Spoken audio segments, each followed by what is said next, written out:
For people, and for people who don't know about overtime, I just want to say that overtime is we don't record overtime, but it's for people who want to stay and basically socialize. And somebody last week called it a party time. Uh, but it's for people who just want to sit and talk about it in general and be social, and maybe some people say they learn more in overtime than they do during the meeting, but that's up to you.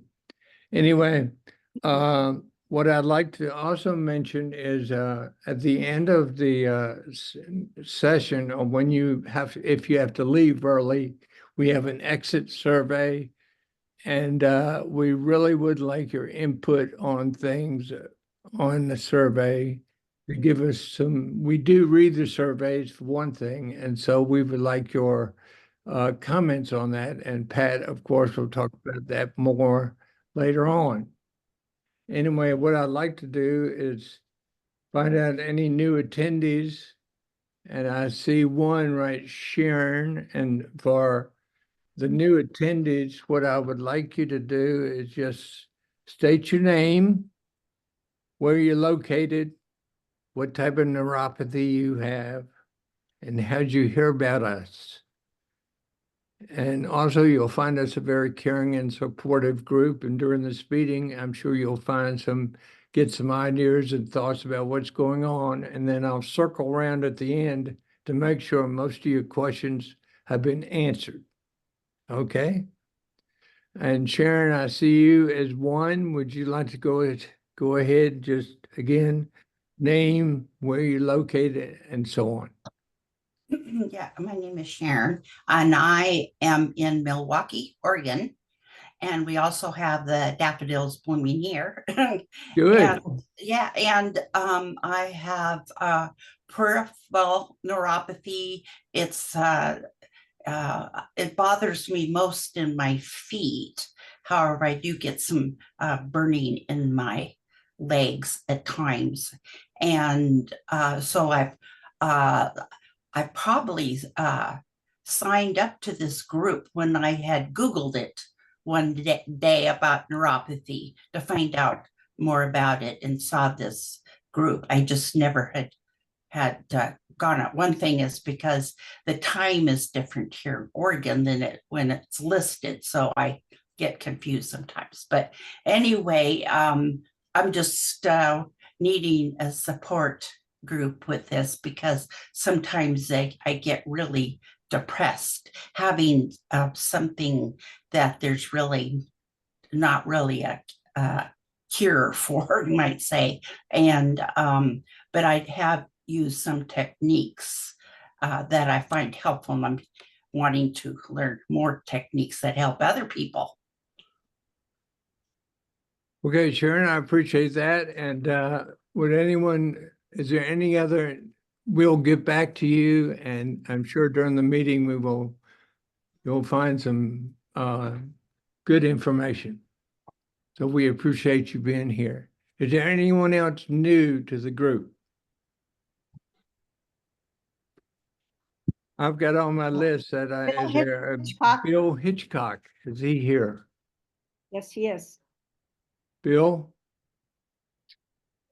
And George R. has his hand up. Okay, Bill. Okay, I'm looking for Bill Hitchcock. Would you like to go ahead and talk about your name, and well, we know it's Hitchcock, but where you're from and so on? Go ahead, Bill. You're muted, Bill.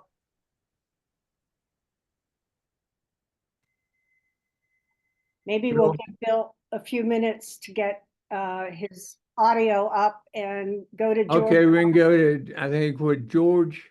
George, did you have your hand up? Hi, I'm George Ross. I'm in Frederick, Maryland. I believe my wife is on here with her phone somewhere as well, Deanne. We're from Frederick, Maryland. Okay, you're new to the group, correct? Yes, that's correct. Okay, could you say what type of neuropathy you have, or your wife, and how did you hear about us? My wife has small fiber neuropathy. It's really bad in her hands and her feet and her lower legs. So she may be struggling on the phone to touch the buttons to talk.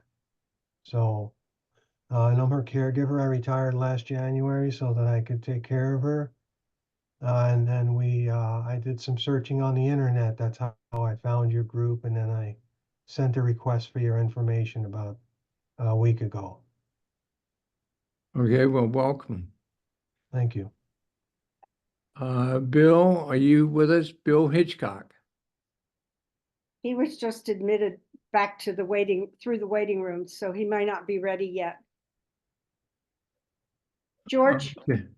George, could you identify sorry. your wife's name? She must be here on just phone. She's on a phone. Let me see. I don't see. A 212 number? No, it's 218, I don't see it. but I don't see her, so she may have. Okay. I might have to run. Or, This is Bill Hitchcock. I am here, yes. There he is. Okay, Bill Hitchcock, Yes, sir. can you go ahead and what we need to know is, of course, we know what your name is, but we would like to find out where you're located and the type of neuropathy you have, and how'd you hear about us? Googling is how I heard about you, and I've been attending meetings for quite a while. I'm currently 77 years old. I think I was about 74 when I first started noticing in my lower legs from the knees down, a lot of numbness, tingling, a lot of stiffness in my knees and my ankles, issues with my balance and walking. And so that's what I've been dealing with. And much like everyone else I've heard on the phone, you know, going to a neurologist doesn't seem to be much help, to be honest. They'll tell you, you know, they'll confirm that you got it because I did all that testing, you know, where they stick the needles in you and such. EMG. Mhm. Yeah, exactly. And you basically end the conversation by having them tell you that confirming you got it and good luck. So And see you next year, right? exactly. So that's kind of where I'm at, you know, and I continue to listen, and I do pick up some good things from you know, listening to the meetings. So, but there's not much I'm doing right now to treat my neuropathy, unfortunately, other than all the things y'all talk about, which is, you know, exercising and taking the proper supplements as I can. I learned about magnesium, for example, and so that, and I try to stay very active, and diet too. The diet's really important. It turns out my wife's a dietitian, and so she's keeping me on the straight and narrow there. So I have a very good diet, and I exercise, and I'm just getting older and haven't figured out what to do about it. Well, okay, I appreciate you being here and your wife being a dietitian. I'm curious if she'd like to get on and talk about, we're looking for a dietitian to talk to us. So anyway, Maybe I can invite her to a future meeting. Yeah, she actually that's what she did when she was in college and worked with a lot of people. She worked with you know, obesity clinics and things like that, where she spent a lot of time with folks trying to help them out. all right, well, bingo, we may have found a dietitian. Pat, you have Yes. your hand up. I do. Bill Hitchcock, welcome. I'm Pat Gualtieri. I'm the president of Peripheral Neuropathy Support Network, and I was the one who emailed you with the information on joining our group. And I'd like to acknowledge and thank CJ Holiday, who's here with us today. CJ has been very helpful in alerting me and sending people to us. Hi, CJ. And Bill Hitchcock was one of the people who I met through CJ.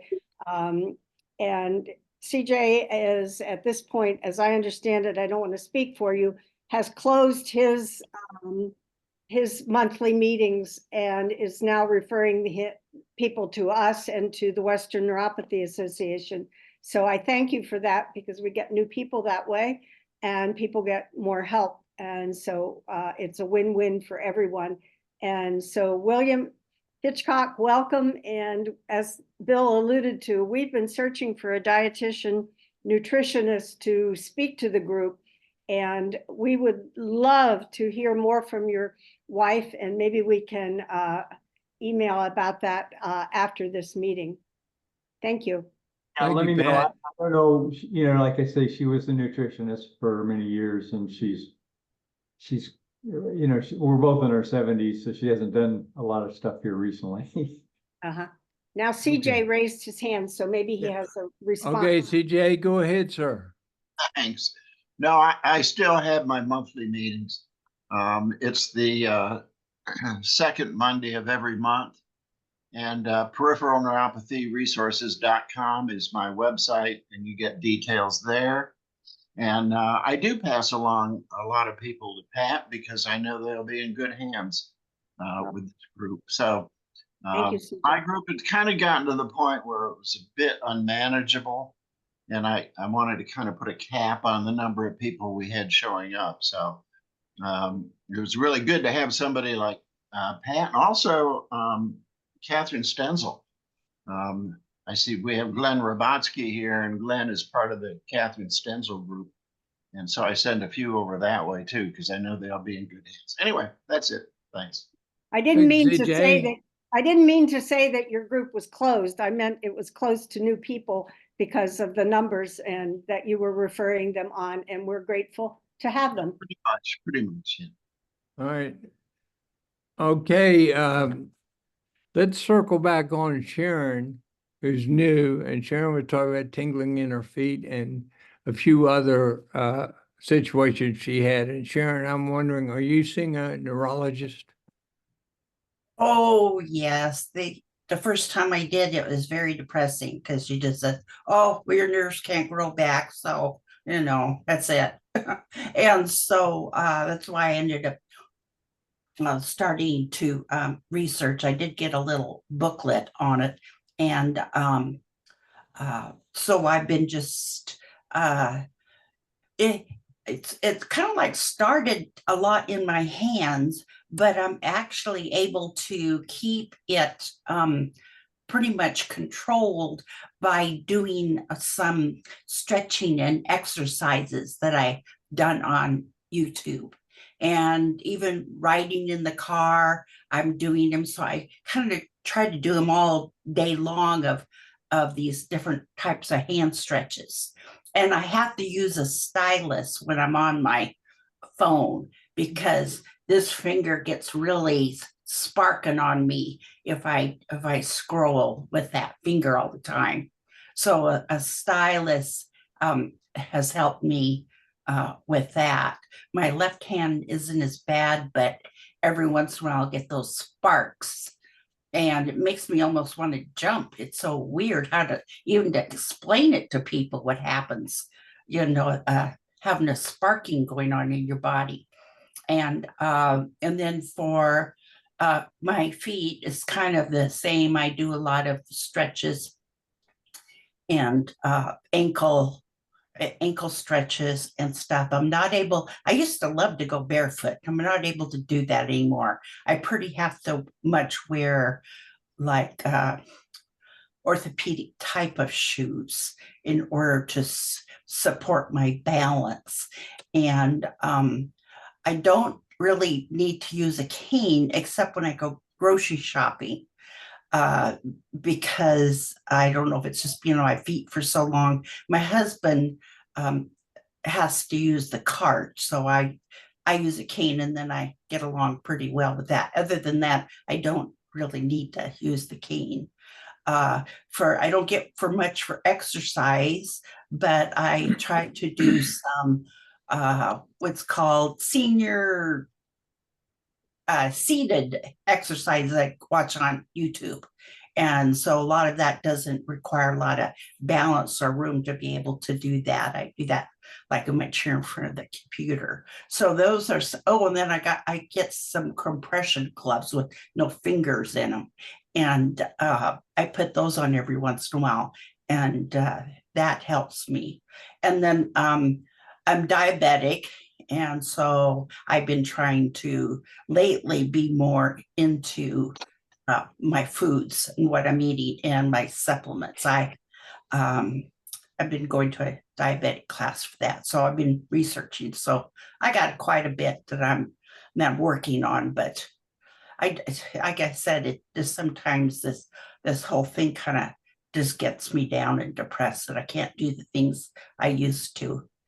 And my husband's got neuropathy in his feet, so and he's almost 79, so it's kind of like sometimes I don't even know how to explain it, but it just is depressing around our house a lot. So Okay, anyway. well, thank you, Sharon. We've all been through probably what you're talking about, but I would like to just open up to anyone else who would like to try and give some suggestions to Sharon to help her out before we move on to George. Anyone raise their hand or? Helene, go ahead. As Bill says, Sharon, I think we've all been there. It's a discouraging, I prefer to use the word discouraging to depressing, but it's a discouraging chronic disease, and being told there's nothing you can do does not make it any better. I have been seeing a therapist to try to help me understand how I'm supposed to cope with this. And sometimes it just helps to go there and complain for 45 minutes. But somebody to talk to about it, I think is really important if you're feeling depressed. Right. I agree with that. Okay, Lou, I see your hand up. Go ahead, sir. Yeah, no, I'm happy to, nothing magic, Sharon, and we all feel for you, and we all have been through a lot of this. I mean, what I try to do is to find things that, bring you joy. So maybe it's music or watching a certain kind of documentaries, things that you're interested in to sort of relax you or take your mind off. I mean, those are some things. And then, you know, maybe a session or two with a physical therapist would help, to improve movement. And, it depends on the therapist, obviously, but those are just a couple of tips that I would share. But, Those are good tips. Thank you, Lou. Yeah. Ronald, you have your hand up? Yes, sir. Sharon, with diabetes, it's quite important to control your diabetes. So you get your A1C, your hemoglobin A1C, as close to 6 or 7 as possible is helpful for your nerves because, as you said, you don't want to have any more nerves die. I'm not a diabetic, but my neurologist put me on pregabalin, and I'm taking 200 milligrams a day now. I think it's helping, and it's specifically for people with diabetes. I don't have diabetes, but you may talk to your diabetic specialist or your neurologist about that. And another one of my friends, one uses a foot massager. I don't know much about that, but he's ecstatic that it really helps his neuropathy. And another one is taking alpha lipoic acid, which is a food supplement. I think it's also in over-the-counter Nervine, something like that. So, there are options that you might want to discuss with your neurologist to see what else is out there to help you. Okay, thank you, Ronald. Good tips. Good tips. And pregabalin is a Lyrica, which is it's a generic form of Lyrica. Anyway, Shauna, you're on. You're up. Speaking of mental health, I'm actually doing a webinar over at the Western Neuropathy Association at the end of this month, specifically about my journey with mental health and having neuropathy, because it is very difficult. Whether you do mental health therapy, whether you talk to a psychiatrist, whether you continue to go to support groups, finding your support system is important. Like others have said, there are a lot of over-the-counter treatments that are available. Just continue to be in these groups. You're going to learn a lot of different things. One of the things I haven't heard suggested yet is magnesium. That one is commonly used in Epsom salts, pickle juice is one that a lot of people are very divided on. So there's quite a few different, like I said, topicals. I use, menthol gel or aloe plus lidocaine for some of those sensations as well. Okay, thank you, Sean. I appreciate it. Okay, we're gonna circle around to George. And George, your wife, is she on? George? No, she dropped off. Okay. Uh, okay, is there anything we can help you with? Well, my wife has severe small fiber neuropathy in her hands and feet. I mean, when I actually moved out here from North Dakota 5 years ago, I was working for the government because I was driving 6 hours to Mayo Clinic to try to get her some treatment, and that was really terrible on her. Just the drive back and forth was terrible on her. So I transferred out here. I worked for Homeland Security. So I transferred out to headquarters, and I took her to Johns Hopkins in Baltimore for a year and a half and went through the whole testing and finally got her officially diagnosed. And then they told her that she was idiopathic. So basically, all they've been doing is treating uh, treating the pain is basically all they told us they couldn't help us. So Johns Hopkins recommended that she get off the painkillers, but they didn't really have any suggestions for what to do with the pain that's been riddling her for all of those years. So since then, it's just gotten worse and worse and worse and worse. And now, I mean, she was able to walk till October, and in October, it started to get so bad in her hands and feet that she hasn't even been able to walk anymore. And now she's stuck in a chair. We used to have a physical therapist, but we can't even use the physical therapist anymore. So we're just kind of looking, I was just kind of looking for some suggestions on different things that maybe are working for people, or we still have our Johns Hopkins neurologist in Bethesda that we're using, but he really doesn't have any new ideas or so I'm just always using the Google machine and reaching out to different people all across North America, hoping that I can find something or something new that comes out that can possibly help her. Because I guess idiopathic means that they have no idea what's causing it, right? Right, no idea. That's right.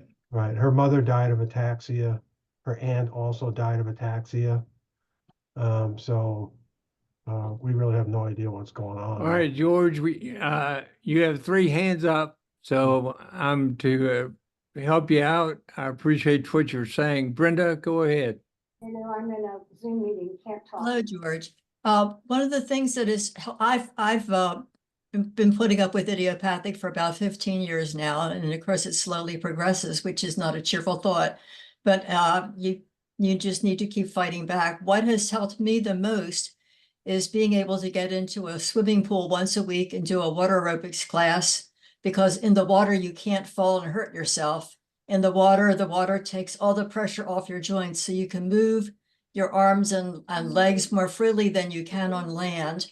And I don't know what kind of shape I would be in today if I had not made myself get up and go in and get in that cold water at first. There are 3 or 4 of us who all arrive with our canes, and we put our cane up against the wall and grab the ladder and get down in that water.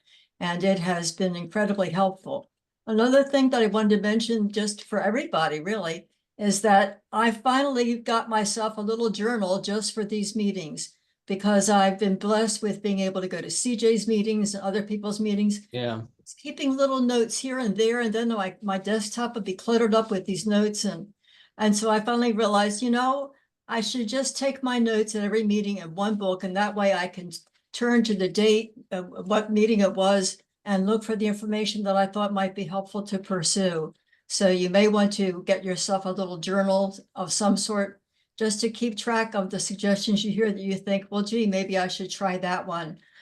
For Sharon, I wanted to say my husband, how unfair is it that both my husband and I both have peripheral neuropathy? Fortunately, I'm unable to drive, but he still drives during daylight hours very judiciously. We make sure we follow all those AARP senior things by only making right-hand turns, even if it takes us out of our way, and trying to stay away from highways if we are going to be caught in the evening where the lights are going to directly come into your eyes. And what has helped him, Sharon, is becoming very adept with a button hook.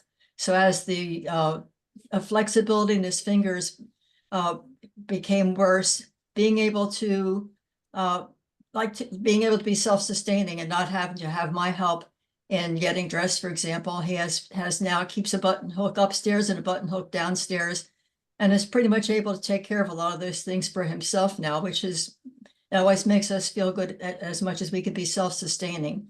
So if you don't need a button hook yet, you might want to get one so that when you do need it, you're very comfortable with it, and it becomes very simple. We all are very sympathetic to all of you who are new. We all keep searching for what helps us best. I'm very blessed in that by being careful with supplements and magnesium, and I'm able to get by with a minimal dose of gabapentin, only 300 milligrams a night. I got myself down from 9 to 6 and now to 3.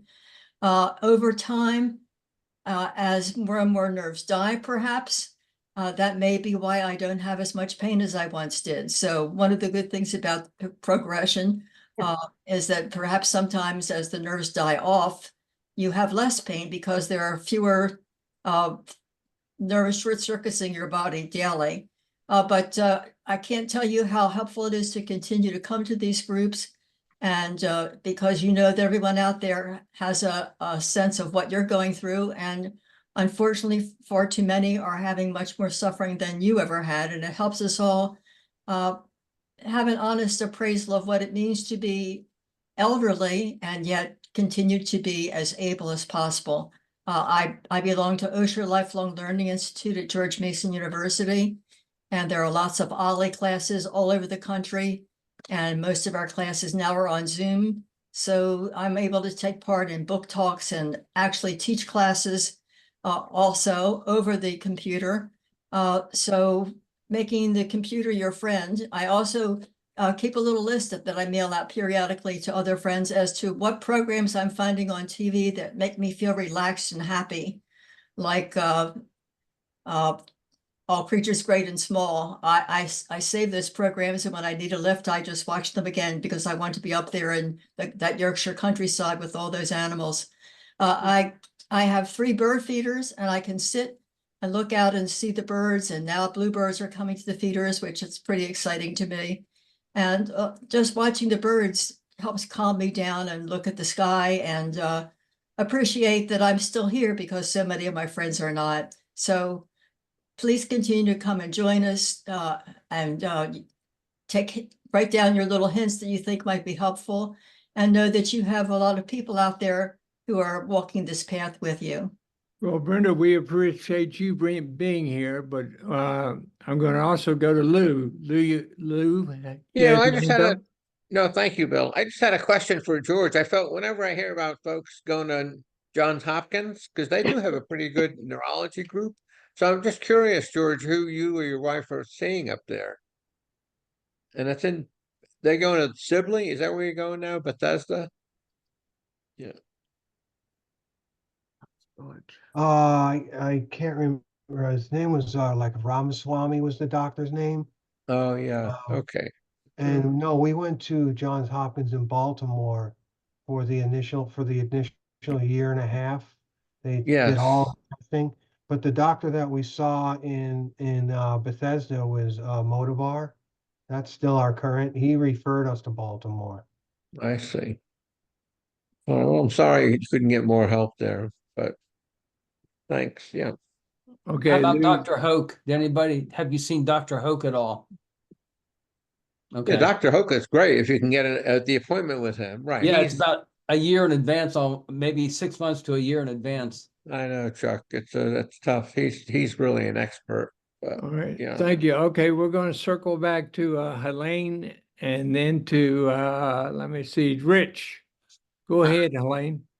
Two things. I want to second Brenda's mention of a button hook. I could not wear a button shirt if I didn't have a button hook. So it's a really great, simple device. Thank you to whoever invented it.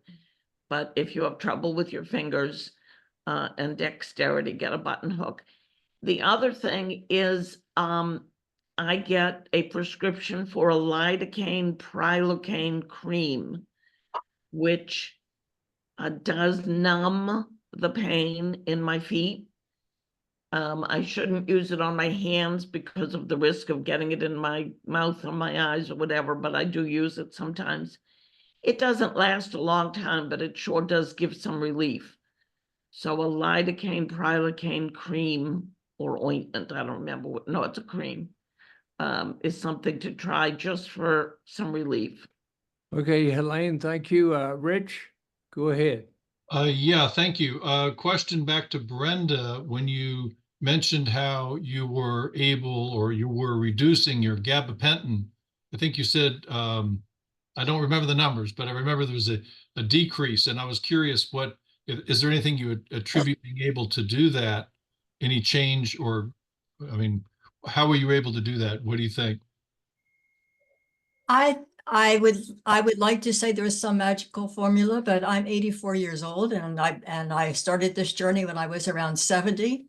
And I think perhaps just over time, enough of the nerves have been burned away that I'm no longer jumping out of bed in the middle of the night with enormous, horrible cramping running from my toes twisting to my ankles twisting to my calves and my inner thigh. In great pain, which I'm sure a lot of you out there have experienced. Those things just aren't happening anymore. And as I realized I just wasn't experiencing pain as much, I just made sure that I continued with my supplements, which I think were very helpful. I'm trying to think of the main one with black pepper. A lot of you take that one, I'm sure. And making sure that I just felt that perhaps the supplements were helping to take some of the pain away. And the water, I think the water aerobics has helped as well. And I just gradually over time began able to get down to only 300 at night. I keep some in reserve just in case I have a bad night, but I only have a bad night maybe 2 or 3 times a year now. So I'm hearing you say that there is some benefit to aging. I think so. Yes. I'm glad to hear that. That's comforting. Other than all that wisdom we're supposed to be acquiring, perhaps this is the wisdom. Very good. Thank you.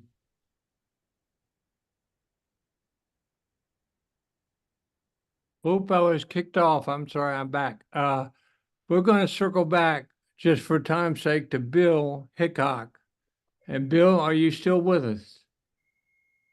He was having audio problems and said he was going to leave and come back on. Okay, well, what we'll do now though is I appreciate all the comments. Right now, I did, running. I did lose my audio, but I signed out, signed back in, so I'm back again. Okay, is there anyone who can help Bill out? Bill, would you repeat basically what your situation is? Well, I was speaking earlier. You want me to repeat what I said earlier? Is that what you? Yeah, just about what type of neuropathy you have. And do you have Okay. any questions for the Any group? questions for the group? Oh, yeah. How do you treat it?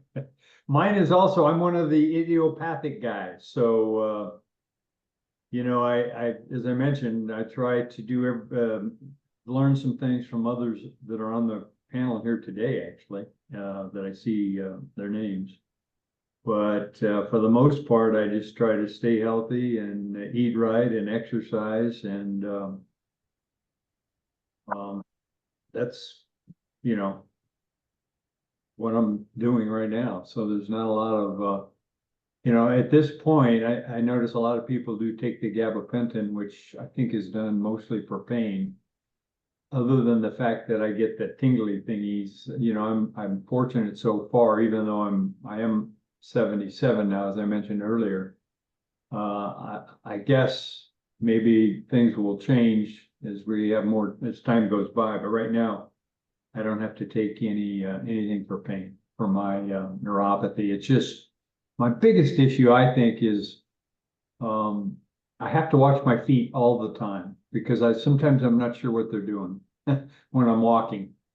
So that's what I'm always looking down at my feet because I get this feeling that every once in a while my brain is not telling my right foot, for example, what to do. Mhm. So I think sometimes I've heard it called drop foot, but so my pace, my cadence is, I walk much more slowly than I used to. And I'm assuming that'll probably just get worse as time goes by. Okay, thank you. Shauna, you got your hand up? Bill, have you tried using a cane, not so much for balance sake, but so that way you can tell where your foot is? It gives you just another point that you can feel, because I can't feel my feet very well.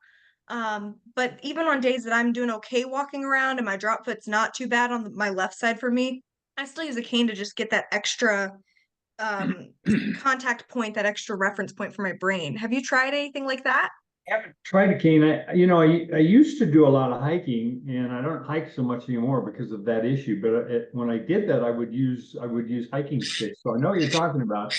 I've just at this point, I think I'm okay because as long as I pay attention, I'm good. I'm not one of I've heard others on other calls who talk about actually falling down, and I haven't gotten to that point yet. So, but I've been on other calls where y'all have talked about the canes and talked about the different types of canes, and maybe I'll get there. I just haven't gotten to that point yet, but I think that's probably what will be next for me because again, I don't have any bad pain, so I'm very fortunate there. But I just don't want to get to the point where I start crashing, falling over, that kind of thing. Thanks, gentlemen. All right, thank you, Shauna. Okay, Mike, you're up. Mike Foxworth?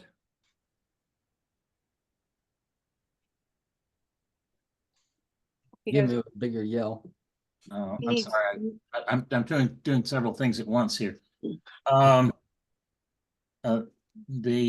wanted to comment on several things. Somebody mentioned that they were using a vibrating pad.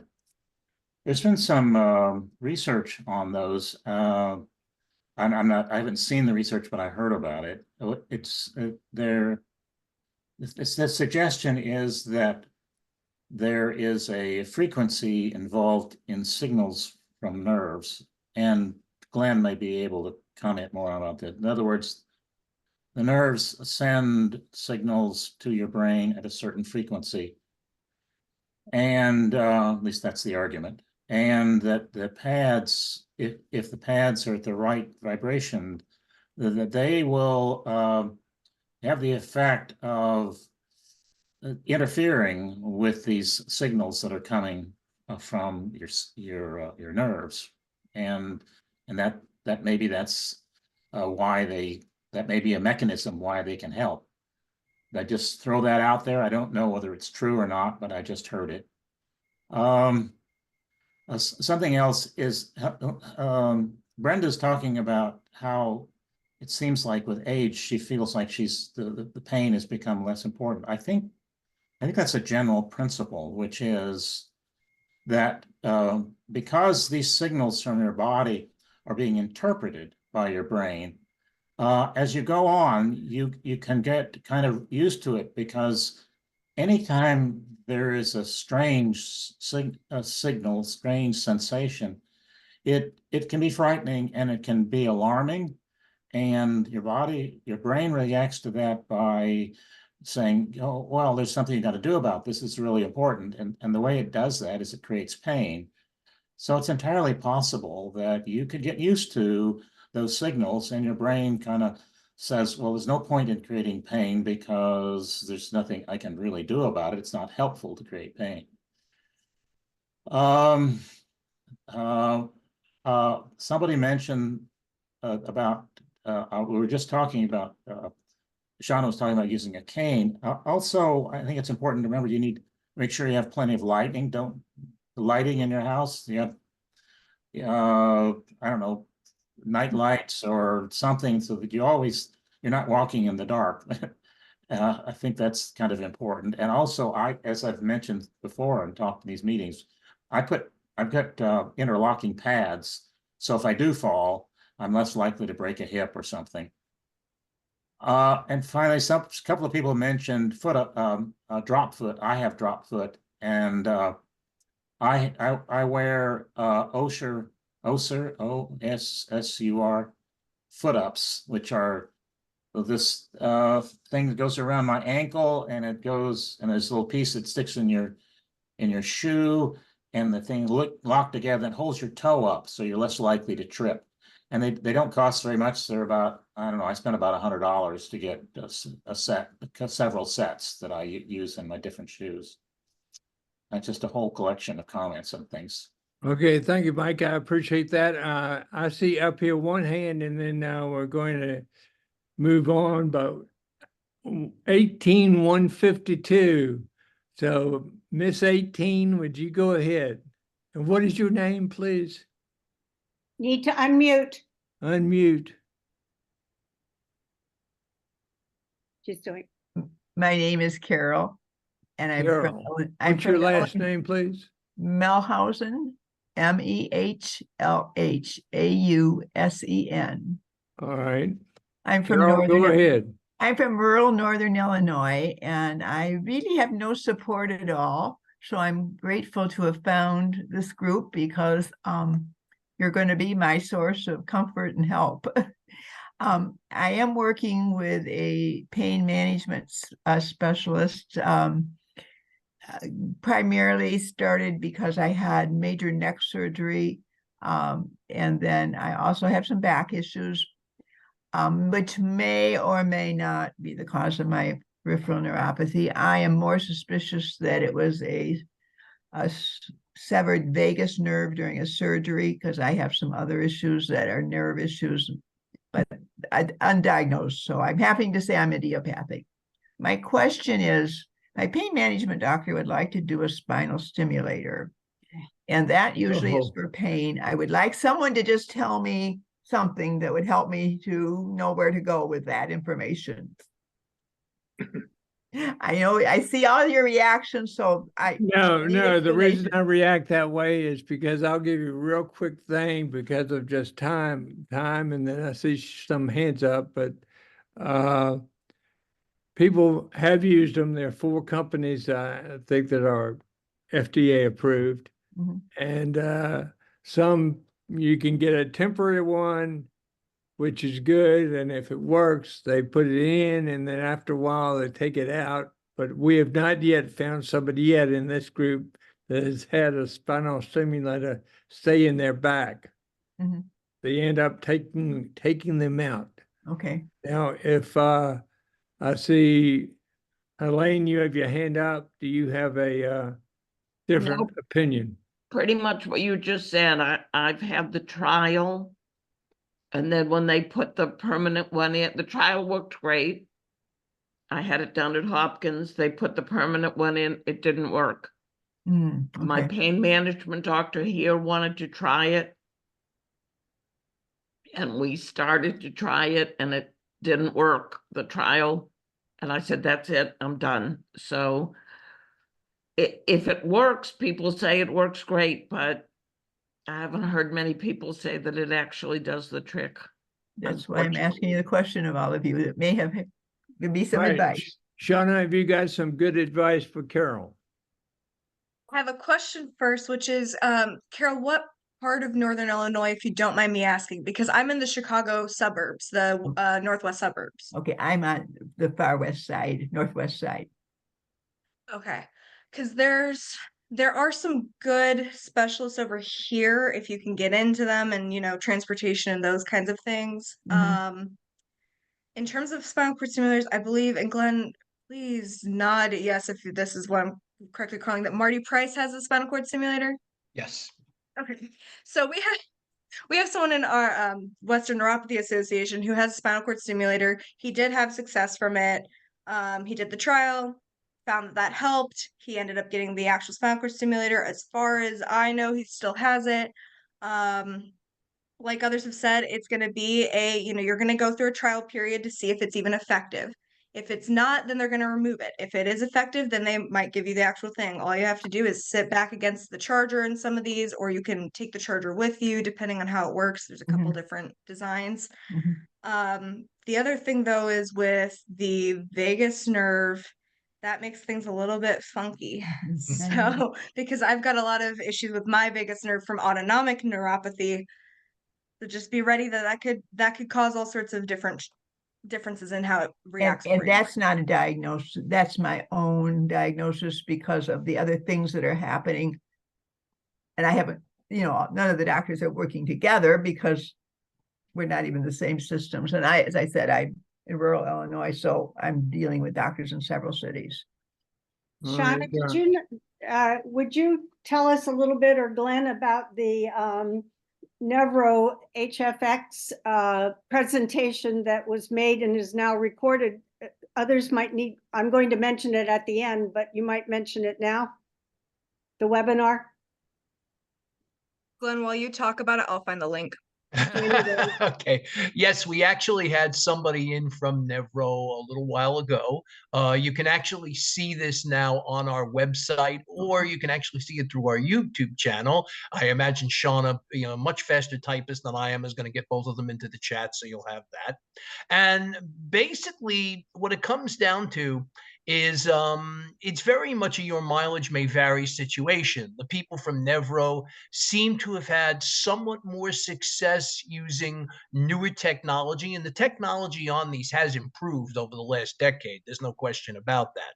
But a lot of the time it is finding the right spot and the right frequency to deal with whatever symptoms you have going on in specific parts of your body. You will hear people, as Shauna mentioned before, like Marty Price, who say they've had considerable success with it, and then other people who say that it didn't work for them at all. I definitely think that a lot of this is also complicated by whatever is causing the neuropathy, even if one is listed as idiopathic. More systemic neuropathies that result from some body-wide condition, be it metabolic or toxic or deficiency, is probably going to be less amenable to that. After all, these spinal cord stimulators were originally designed for people who had traumatic or compressive neuropathies within the spine. For those people, there does tend to be a little bit better of an outcome and a prognosis. But there's definitely reluctance on the part of some of the people out there to use them on people with metabolic or autoimmune neuropathies just because they have systemic issues going on. Thank you. Thank you. Carol, did that answer your question? Are you going out and get one implanted? We hope so, because we need somebody. I'm trying to make those decisions right now, and that's why I'm here asking questions. Well, we hope we gave you some ideas, and what I'm going to do is we're close to having a break time, and we sort of had an open discussion during meeting new people. So what I'm going to do is, instead of having a open discussion for 4 minutes and a break, I'm going to break for 5 minutes. I've got 2:52. So if you come back here around, excuse me. Yes, Pat. I just have a couple of housekeeping things to say before we break. If Brenda would please put in the OSHA link into the chat, because people who are interested in alternative activities that they might engage in, especially now even on Zoom. That's very useful. Helene, if you will put the CREAM name, the specific name that you referenced in your comments, that would be helpful. At some point, Glenn or Shauna, I would like you to address R-lipoic acid as opposed to just alpha lipoic acid, because that has been a factor mentioned as significant in other meetings. And finally, if you are listed as a telephone number or just a first name, if you don't mind going to participants at the bottom of your screen and checking next to it, it says more. You can rename yourself. That's very helpful for us to be able to call on people and to know who is speaking. So if you don't mind doing that, I would appreciate it. And Brenda just raised her hand. Brenda, go ahead because we're going to break in 1 minute. Good. When you're on the break, if you want to go look at the chat, I just put in a title of a book that I got recently from the library system. It's called Honest Aging. It's in the Fairfax County Library System. It's a new publication from Johns Hopkins. It's the first publication that I have found that recognizes peripheral neuropathy as a problem of aging. It talks about the various medications, the side effects that you may or may not experience from them. And it's just a general guide to aging that covers all sorts of topics. So I would recommend that you check your library system, see if they have Honest Aging. If so, I think you would find it very informative. Thank you, Brenda. I appreciate that. And I am going to say that we're going to go on break. I've got 2:55 and I'll see you back at 3 o'clock. And Miss Pat will give us a discussion about an in-person event, maybe. Anyway, break time. Go out, get a Coke, water, margarita, stretch, whatever. Okay. See you in 5.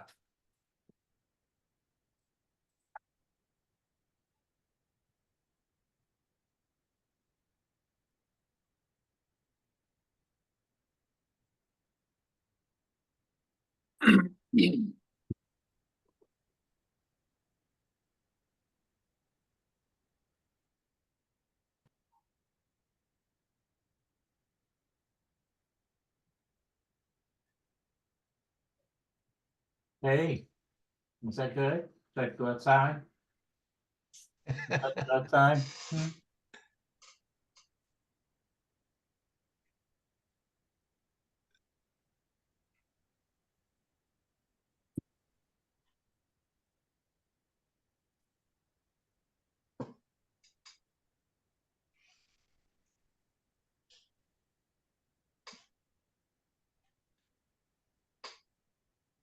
Well, if anybody else wants to talk while we're waiting, I'll be here. There you go. Go outside. I'm curious to see who's going outside. I'm assuming that it is a four-legged entity of some kind. Shauna, Shauna, I wanted to ask when you're doing that presentation with the Western Alliance. The Western Neuropathy Association, it's going to be the 4th Thursday, which is the 28th. And I'm gonna check if we have it up on our website already. If not, I will send you the other link where you should be able to find it here in the, oh, it's already up. Okay. One moment. So that's March 28th. And can you say a little bit more about it? Yeah, Is that so mental health or wellness? yeah, so I have a variety of forms of neuropathy, and I've had a lot of struggles with my mental health. And so that's one of the things I'm talking about is how I've dealt with those struggles and learned to find positivity, acceptance, just finding the hope in neuropathy. In my case, I have a lot of a variety of components, unfortunately, which means that I have pretty systemic involvement. And I can't arrest the cause in my case because I have such rare conditions that I'm having difficulty finding a provider. So it's really just going through all of that and find your way through. So here, I'm going to post the event to that webinar. Well, thank you. That sounds very interesting. Yeah. course, I'll thanks for mention, asking. by the way, while she's doing that, that we at Western Neuropathy Association do try and run a topic webinar every fourth Thursday of the month, as long as the person presenting can actually do that. But we try to reserve that time to do it, since we also have so many times reserved for online support group meetings during the month. It's great.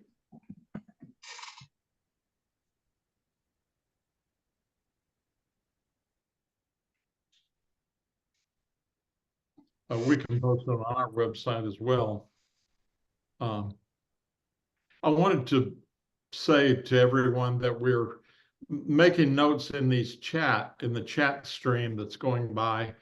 We'll capture that and put it on our website, so you can go back and read the comments and get the benefit of these links. We try to do it every month. Sometimes we miss, but now I'm on the hook to do it this month. So a lot of good information in the chat, that we don't, it's going by too fast to catch. And you can also, if you're on the right computer, generally a desktop, you can capture this yourself. But if you don't want to or don't know how, just go to our website and it'll be there in text form. And I'll put up the website there.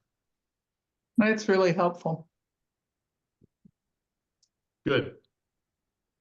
You're going to have something new to post into that listing, Judson. You might have, seen the email I sent. Western Neuropathy Association, by dint of popular demand, is adding another online support group for chemotherapy-induced neuropathy, which is going to work on the second Wednesdays of the month.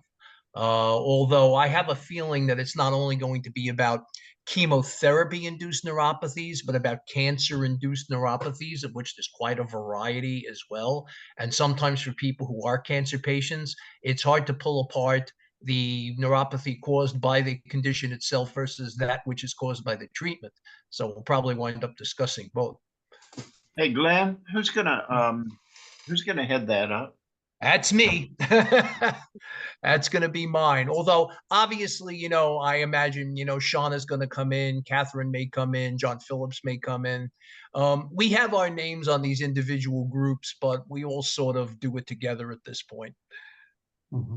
All right, thank you. I'm glad you all took a break. I mean, I came back and my computer was on fire. So anyway, Pat, you are up for your interest in an in-person event. Go ahead, Pat. All right. I have a couple of things to comment on before we move back into open discussion. My name is Pat Gualtieri. For those who don't know me, I'm glad to meet everyone and see new faces every month. Appreciate your attendance and your speaking honestly, because that's what it's all about. Sharing is caring. I have 2 points to comment on. First, we are going to ask you for feedback in our exit survey, and I'll explain that in just a minute. But one of the considerations that have been brought up at the executive team is whether people are interested and ready for an in-person event. And we were talking about doing it in lieu of a meeting in either July or August, maybe outside to maybe handle some of the concerns about COVID. But I was just interested in some feedback from the group here. If people are interested in that kind of engagement at this point, we have had comments that they miss the social aspect of in-person. But when we asked about it last year, we had a flat no for an in-person picnic that we were proposing, again, outside at a community pool. So we're just going to spend a minute or two here, not taking away from the open discussion. But does anybody have a strong feeling about this or a response they'd like to share about whether the groups are ready to meet in person, or is it enough to do what we're doing in terms of support? Helene. Well, I think as the group has expanded geographically, yes, that's going to be an issue. I've moved to New York, Sharon's in Oregon, Sean is in Chicago. So, Very good point. Yes. you know, We I mean- certainly don't want to exclude anyone by holding something. We used to meet monthly in Annandale, Virginia, and it was well received. And so I'm interested if even the DC, Virginia area residents would be interested in meeting. Shauna, do you have a point, please? One real quick, Judd, you're still private messaging. Oh. Two, it's okay. Two, we've had a couple different ways, I know with our groups that we've kind of circumnavigated that. One Okay. of them is last year during our virtual gala, we had one of our in-person groups zoomed in as a whole. And so that way we could have, 20, 30 extra people who aren't in that area also be there. That's one option. The other option is to say, okay, yep, it's just DC residents, for this specific one. And if you can come, great. And if you can't, maybe you record it and put it on a, an exclusive email to just the web members or something like that. Okay. We can send CJ's private jet, pick up everybody. All right, so those are two good ideas that perhaps we hadn't considered. Does anybody in the DC, Virginia area who might actually want to attend have an opinion? Carol has her hand up. And she's on mute. There we go. That doesn't answer the question Pat's asking, but Shannon, do you have there is a group in Northern Illinois in your area? Not for general neuropathy. I'm with the Western Neuropathy Association, which is a national international group. But if you specifically have dysautonomia, there are. Great. There are through them. So Okay, thank you. Okay. All right. All right. If I will, oh, Peter has a comment. Go ahead, Peter. Unmute, Peter. Trying to. There he is. Okay, as some of you know, I had at my house 2 or 3 summers, and we had about 20 people at my house. And I try to look back on your history, and those pictures we used to have about me in the summertime are gone. But we did do it. We had about 15 to 20 neighbors and people close by, and really had a good time. And I like the person that said, if we had it somewhere here that we could Zoom and see others could see and talk and we could communicate. But personally, I was very happy to be part of this group when we were smaller and we had to see each other.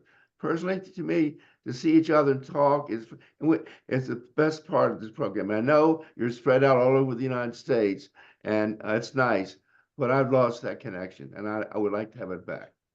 Okay, that's one vote in that. We did try at the holidays to do sort of a combined, like Shauna said, where a group met in person at Peter's house and we Zoomed in, but we didn't have a huge participation. So I don't know if it would change now that some people think COVID is a little more contained. I don't know. I just have 2 friends who this week got it. So, and Judd also has friends that have it. So whatever. If there's no other comment, I'm going to move on. Yes, Shauna. I would say though too, it could also just be your timing, because I know for December, we typically only have maybe 1 or 2 groups meet because there's such a low attendance. So that could also be part of it. Everybody gets sick with whatever else is breeding in the cold. So yeah. Well, we didn't have any response hardly to the idea of a community pool meeting, which I thought outside we might get more response in July, but we didn't end up doing it. So, all right, thank you for your feedback on that. And now I'm going to quickly move to the exit survey, which Bill mentioned at the beginning. For the last 2 meetings, we have posted an exit survey. As you leave, it will pop up asking you for feedback on 3 questions. And more support groups are doing this. However, also our doctor's offices and Amazon and anybody you order from online wants feedback. And people were saying it's getting annoying. You can't do anything without getting a survey to answer or a rating to give. So I just wanted to show that we are listening to you and that we do read them. And we've gotten ideas for the executive team about presenters on topics of interest, including things like medical marijuana, which brought up a lot of interest the last meeting, how to keep mobile, use of assistive devices, et cetera. So we're getting ideas for topics, but of course, then you have to find a presenter who's willing to meet on a Saturday afternoon, which can be difficult as well. So what we're doing is compiling your ideas and trying, like the dietitian, nutritionists that we've been searching for, trying to find those who might be responsive to the topics that people say are of interest to them right now. We also found that the majority of people who answered, and it's about half of the participants at each meeting, have commented on the sense of hopefulness and support as being the most positive takeaway from these meetings, of course. But others have made a couple of suggestions for improvement. One suggestion was that we extend the break from 5 minutes to 10. If you have strong feelings about that, some people felt that if you have it 10 minutes, people tend to get involved in other things and don't come back to the meeting. So if you have strong feelings about this or anything, please post it in the survey, which we are continuing to have today. 3 questions. Did you find the meeting helpful? 2, what did you learn or take away from the meeting? And 3, what topics would you like to see addressed in the future? So if you don't want to answer it, that's fine. There's certainly no requirement. You can just close it out, or you can answer select questions. And if you do that, if it says required, I'll just put an X in some answer in the block so that it will move on to the next question. They're not required now. It's just the first question. It's the only one that's required. Okay, thank you for that. You can just leave it blank if you don't have any comment.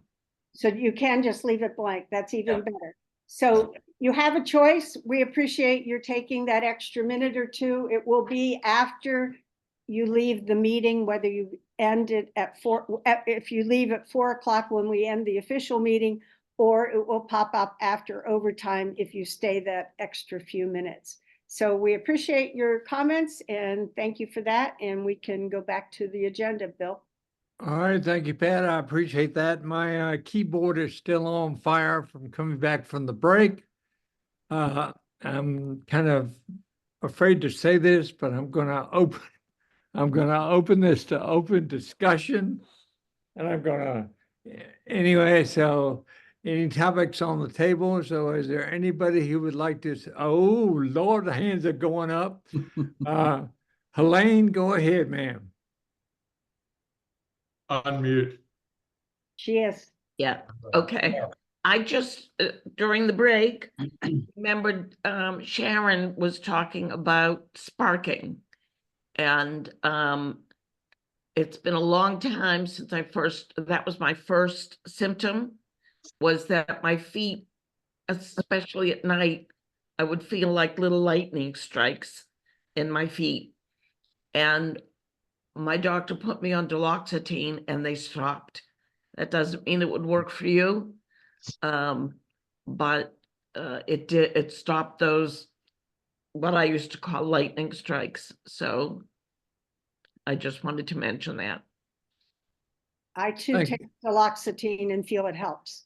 Yeah. Thank you. And I would also say that I have sparks in my feet, and what I have done previously is I have kept people have mentioned this, I have kept a diary of daily eating habits, weather habits, what I've done that day, and it helps me find out why the next day or that night sparks. So I think I promote a diary of keeping what you're doing, what you're eating, the weather, what you've done, and so on. And that helps a lot about sparking. Why do you spark Monday and not on Tuesday? But anyway, okay. CJ, hands up, go ahead. I can't find the hand. Okay, there it is. I just discovered maybe 2 weeks ago on my iPhone that there is a journal, and it's a really good one. Yeah. Easy to use and free. Previously, I'd used a journal that charged, and this is a free journal. I don't know if I can show. Well, I don't know how many of you even use an iPhone, but it's got a little design and it says journal underneath it. You can just punch out that and it gives you the day and you can go in and type in whatever you like. I'm a big believer in journaling. CJ, did you find that in the App Store, or do you have the name of it? I assume it's an app. No. It when is you- an app. Yeah, when you upgrade to 17, it automatically downloads to your phone. That's it. It just appeared on my phone after an update. Yeah, an iPhone. I've got an iPhone 13 for what that's worth. Oh, So Yeah. Judd, they would just look under the health section under their iPhone? it's a separate icon or separate separate app. Yeah. Okay. Chuck, show your screen again. Oh, it's on. Wait a minute. Oh, there it is. Yeah, it looks like that butterfly. Yeah, it looks like a butterfly. Okay, thank you. And this is for multiple types of phones too, because I have a different kind of brand entirely. I have a Google Motorola combo phone. So mine is known as Moto Note. So you can just search your apps on your phone and see if there's anything with the name of notes or journal or, log on any type of phone. They might have one. And Chuck, you had your hand up also. Yes, I to did. talk about children. Well, children, but let me go back to sparking and electric shocks, as I call it. I may have told some of you, I know I told some of you, and I may have mentioned it before to the entire group. 2.5 years ago, I started taking up between 250 and 500 milligram of B1, or of benfotiamine per day. And that essentially ended my sparking or electric shocks. I also, at that same time, increased my dosage of alpha lipoic acid. So that may have had something to do with it too. But I have never been bothered by electric shocks again. If you Hey, could thank put, you, Chuck. put that Glenn, in the chat, please, Chuck. I'm sorry? Could you put the name Yeah. of the Okay, yeah, I'll do that. benfotiamine? Benfotiamine and more alpha lipoic. You can, I think somebody here or one of my doctors mentioned you can take up to 1,800 milligram of that per day. I take only 1,200.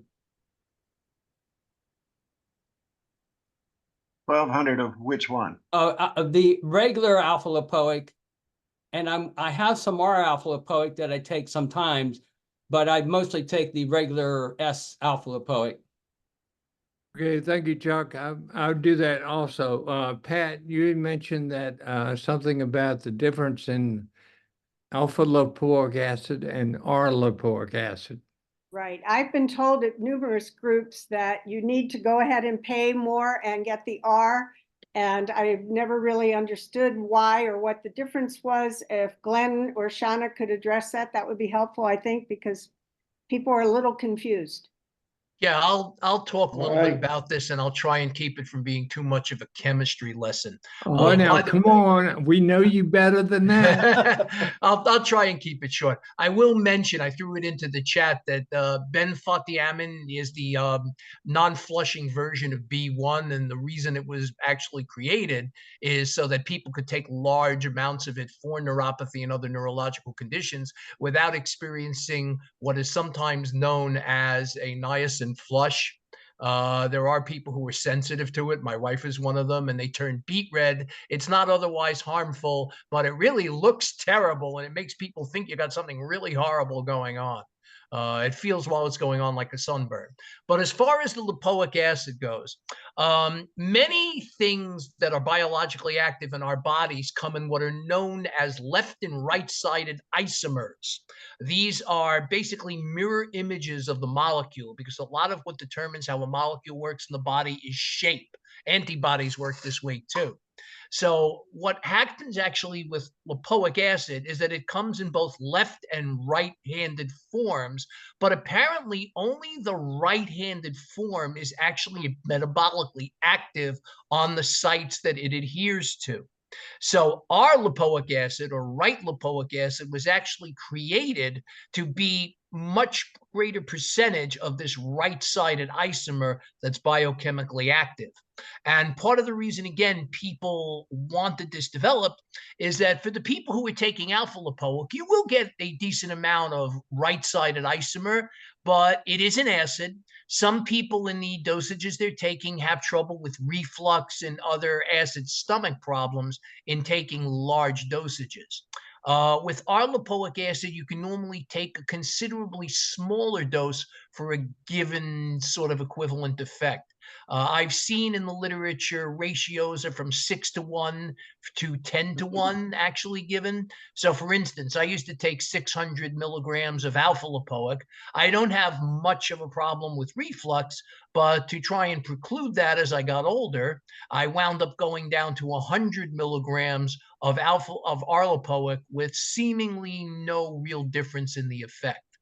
So that is why, our lipoic is out there. It is a little bit more expensive, but I tend to recommend it if you're taking alpha lipoic or thinking about taking it, you have any sort of reflux or acid stomach situation, because that'll help it, keep from getting worse or help you avoid it. Thank you. That has been very helpful to me because I never understood exactly the difference. Thank you, Glenn. I will second on Glenn. I used to take alpha and now I take R, and it's much easier on the stomach. Okay. I'm not my isomers, God knows where they are, but it's my stomach feels much easier. Chuck, you have your hand up? Well, I just wanted to throw out to the group a general question. What should we be telling our adult children to what to do to help prevent PN in later life? And I'm talking about adult children, in my case, in their early 40s. In other words, I think they ought to avoid as much sugar as possible, for one thing. Not the only thing they should probably avoid. What's that, Glenn? It's very difficult because of the amount of chemicals that we have in our environment. I'm certainly convinced that a lot of people who are labeled idiopathic either have hereditary neuropathies, there are a lot of those, and there's not much you can do about them, obviously, once you have your kids, and or toxic exposures. Now, of course, some of the toxic neuropathies people are familiar with, things like heavy metals and organic phosphates. But I'm absolutely certain that there are a lot of things we're exposed to that contribute to neuropathies. So yes, avoiding a lot of sugar and, obvious things, but it may be difficult to avoid some things that just aren't that obvious. So it's hard to know what to tell people not to do or not to be near. Okay. By the way, in my case, all of my $20,000 worth of hereditary tests way back in 2016 by Dr. Hoke were negative. Nothing. They found zero, zilch, nada. Yeah, mine too. In spite of my mother having it and my sister having it, Dr. Hoke found no. But Dr. McCrae, who was on his team and has subsequently left for a Midwest college university, I can't remember the name. Anyway, he said that there has been so many advances in identifying genetic markers that I should have it repeated, because mine was last done in 2015, and maybe they would find the missing link. I don't know. I asked Dr. I hate to see the money spent on retesting, but I don't know. Are you adding to the database of knowledge when you do this? Dr. Hoke blew me off. Maybe he just said no a couple of years ago when I asked to have it repeated. He said we don't have enough at that point 2 years ago. Okay. So that was the answer 2 years ago. Okay, Shauna, you got your hand up? Go ahead. I mean, and you can always do the basics too of, okay, learn how to do some techniques like nerve flossing, make sure your muscles are strong. You know, the basics of aging well are always great recommendations because you're less likely to get injured from, you know, and then get neuropathy from those things or nerve injuries. So I would say if you're looking for suggestions for your adult kids, Chuck, recommend them that, you know, keep healthy, you know, be mindful of what is and isn't harmful to your body. You know, moderation for things like alcohol and all the basics, you know. My Unfortunately, daughter's a vegetarian. Does that help? Oh no, she's more than that. She's what do you call it after vegetarian? Vegan. Vegan. She's vegan. So so if you're I guess vegan, she's one of about the things to keep out an eye out for though is what your B12 or your B12 levels are at. right. That is one thing I'd recommend. Yep. Have Okay. her keep an eye out for that. Glenn, would you be willing to explain the interestingness of Yeah, I was B12 also gonna say activity? if she's vegan, she definitely better wash those vegetables very, very carefully because who knows what residue is on them. True. Yeah, unfortunately, vegans have a tendency to be B12 deficient because Okay. B12, unfortunately, is only found in animal products. And I always tell all my vegan friends, and I've got a lot of them, if you're going to do this, you definitely want to supplement with B12, especially as you get older, because we can't synthesize it like cows can, unfortunately. Yeah, I suspect Okay, it does. I've got CJ, Rich, and then Grant Todd. So CJ, go ahead. Yeah, I wanted to get Shanna to maybe expand on the term nerve flossing. Me too. That was a new one for me. So, and as a heads up, my name is Shauna. It looks like Shanna. Pretend there's a special W in there. I had to do that in the whole group. So nerve flossing is the idea of like, you know how you do yoga for your balance and your spine strength and muscles?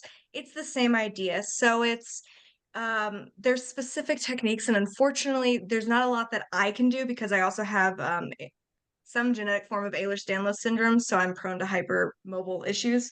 But it's the idea of like, okay, you know, moving your arm and getting the, you know, the arm moving this way, so you're getting this ulnar nerve to really just be strengthened. I'm not doing much here.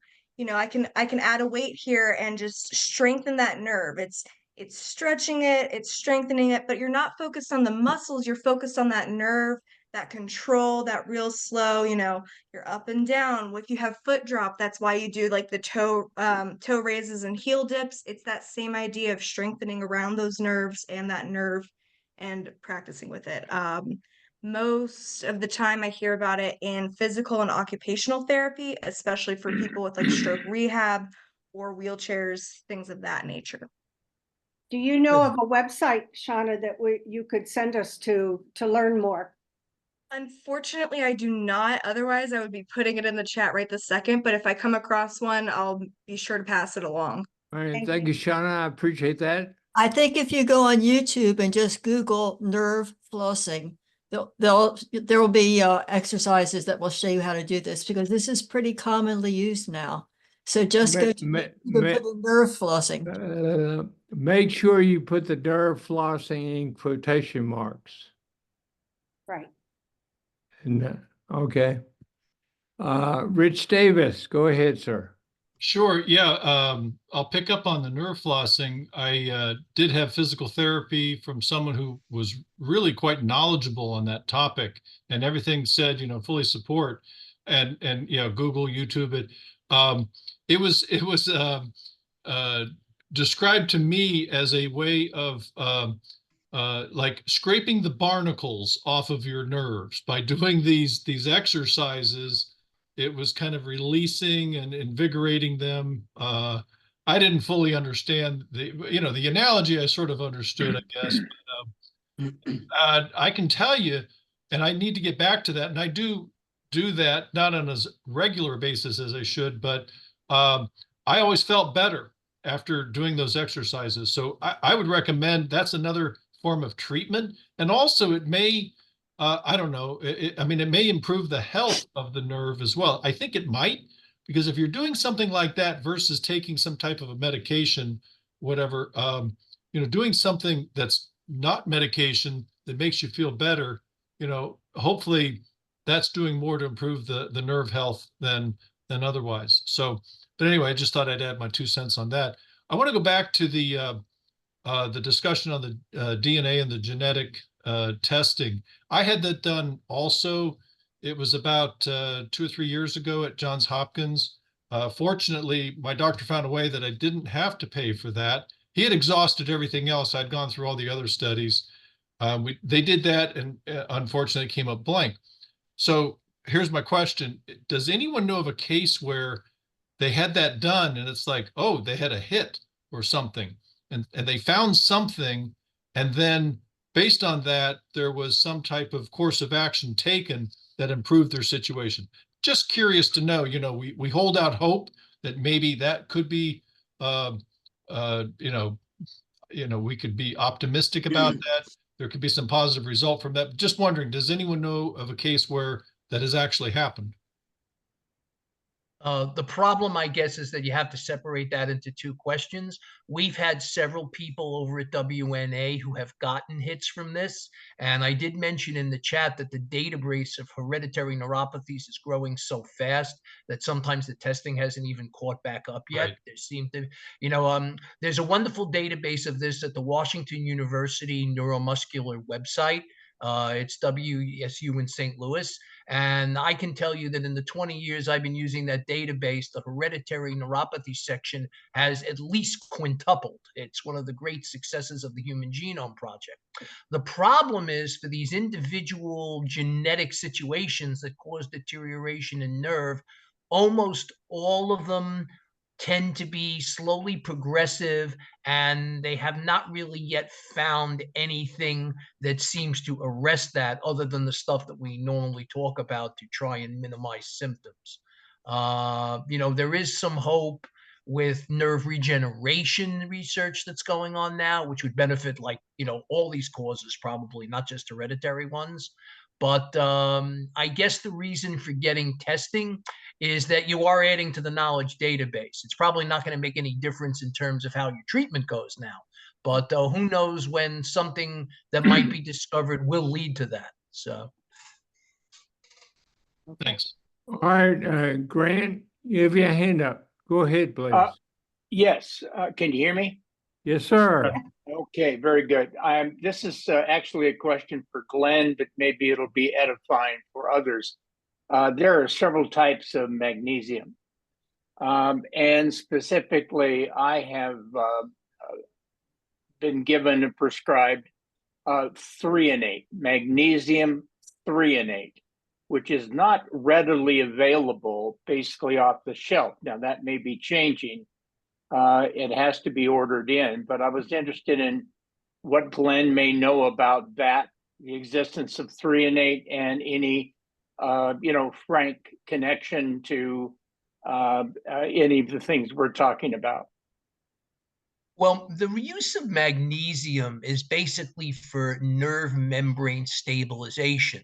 So if in particular you have symptoms of pain or tingling or electrical jolts caused by the fact that the nerves are over responding, magnesium generally in its ionic form can help to stabilize those nerve membranes and not propagate these erroneous signals so much. There are a lot of magnesium formulas out there. One of them is magnesium threonate, as you're talking about. There's also magnesium malates and citrates. I use citrate. Most of these work fairly well. There are some proprietary formulas out there like SlowMag, which is designed to be absorbed more slowly. And the reasoning behind this is that for those of you who know what magnesium has typically been used for medically, it's been used to help with constipation. The very cheap magnesium oxides that are out on the market that you can pick up anywhere tend to get dumped into the intestine very quickly and tend to have a laxative effect. Now, of course, a lot of us at a certain age would probably like that effect, especially if anybody's on opioids. But for the most part, you don't get a lot of magnesium remaining in the bloodstream to work with nerve membranes if you're taking oxide. I take citrates. Theranates I think should be fine. Malates should be fine. They are a little bit more expensive. Some of them are harder to get. But I just tend to tell people not to do a lot of oxide unless you're looking to run to the bathroom quickly. Okay, thank you. Okay, Shauna, your hands up, go ahead. I did want to expand upon B12 really quickly. So, one of the things that happens when you get your B12 levels tested is there's a little bit of a debate over what it counts as a deficiency. And this is something that unfortunately I've been having a problem with, as Glenn knows. Typically labs are going to say anywhere from, 500 to 700, maybe even lower are going to be deficiency. As long as you don't have an MTHFR gene issue, or you're already just taking a methylated form of B12, which is just an absorbable form, just a funky word to explain all the chemistry to make it easy right here. You can really take as much as you want. There's not a known toxicity from B12 specifically, unless you have those issues with those genes. So even though your labs might say you're fine, like my lab said that I was fine, I knew that I was symptomatic, and I know that for me, I get symptomatic about 600. So I'm taking more. Keep that in mind if you like Chuck with your vegan daughter. Right. Yeah, make sure that those kinds of things. I'll add a little something to that, again, trying not to get too much of a chemistry thing. Because of the problems with those levels, and yes, there are people who've been symptomatic of B12 deficiency, even in what's considered normal levels in most places. If there is a question, in addition to doing your B12 serum level, they should do a methylamaic acid level and a homocysteine level as well. These are more specific in terms of the chemistry that goes on to indicate whether the B12 in your bloodstream is actually being utilized. The methylamaic acid obviously is a product of the methylation process that these vitamins need to go through in order to be chemically usable. Homocysteine is more of a measure of inflammation that's caused by unused B12. So I do tell people, like, if there's any question, doctors can order these tests. It's not something they might originally think of, but they're certainly easy enough tests to get. Shauna, did you put that in the chat? Thank you. My only comment is whatever test you get, make sure that the doctor codes it correctly, because there are 700 codes or something, and if it's not coded correctly, you're going to pay for it. So make sure they code it correctly. I found that to be a pain in the pain. But it's got to go back to a diagnosis, doesn't it? Yes. Not for all tests. Some of them are just like, hey, there's a suspicion of, or routine check. So it just depends on what you're getting tested. Like B12, you can go to your primary care and say, hey, can you check my B12? I'm not sure if it's low. I'm, feeling pretty tired. There's quite a few ways they can do that really easy. Too, right. Again, I'll mention the coding. The coding is, I don't care what you do, coding is a definite situation you need to be careful with. Okay, let's open it up to any other question, move on. Anyone else have a situation?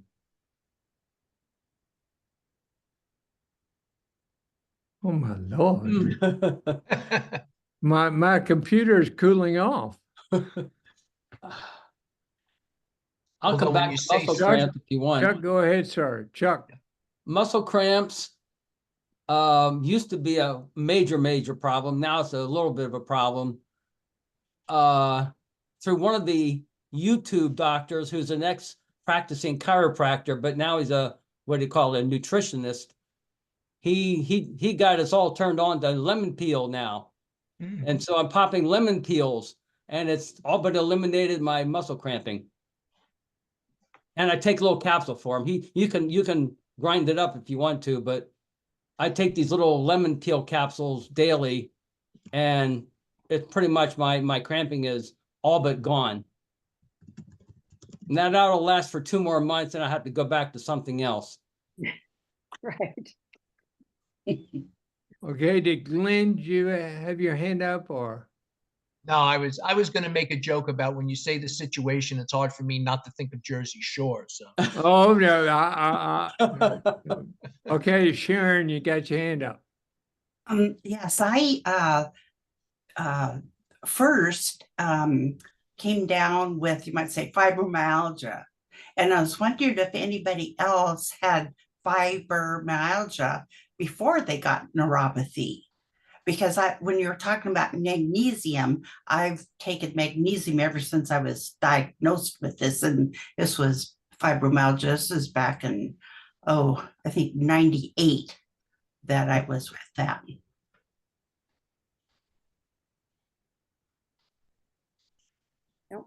No, I never had it. I've had fibromyalgia since my 20s, late 20s. And I've been on magnesium a long time too. I was told a long time ago it was kind of nature's, it was calming for the nerves. And I have found it helpful. So, but I don't see a correlation. I mean, I'm not sure if you're asking more about fibro and neuropathy. In terms of neuropathy, and I was also interested in some things other people were saying earlier because I had been tested at Mayo some years ago, and there was nothing hereditary, but I can remember trying to massage my dad's feet, and they were like stone, and he couldn't feel any of it. But he drank and smoked a lot, so I thought it might be substance abuse, the concern. But then he had a teetotaler brother who had a drop foot. So to me, the testing didn't really help in terms of,